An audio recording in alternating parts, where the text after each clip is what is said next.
Among theologians, this is probably not a cosmic discovery on my part, but I think I figured out why speaking in tongues is a thing. So, if you give something a name, you exercise authority over it. That's why you're not supposed to name angels, things like that.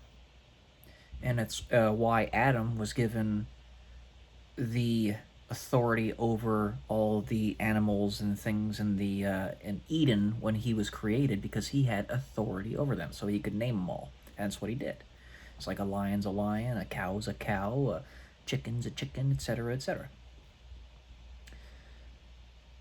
In speaking in tongues, you're saying a bunch of random phonemes and syllables and stuff that have potentially never been said in combination ever before in the history of the cosmos. That's important. That means that you're giving something, an entity, a distinct name. And when you do that, you can exercise authority over it and tell it to depart. And it has to listen, because now it has form and substance. Sorry, that was my dog.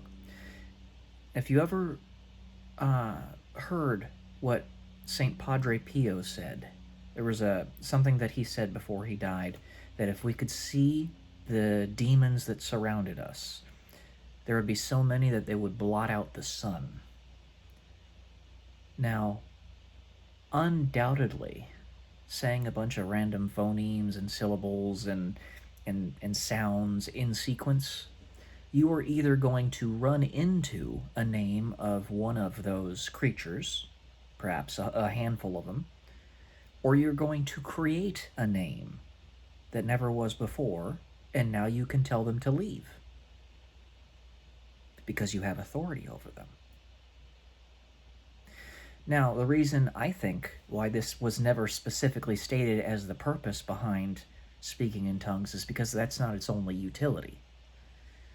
You could also be speaking through the ether in different times and dimensions, if you will. You could be literally speaking in a different language and not even know it. So there's a variety of purposes to it. But one of my principal thoughts on this is so that you can create names of these entities and foist them out of your circle, and perhaps off of Earth entirely. I don't know. Something to think about.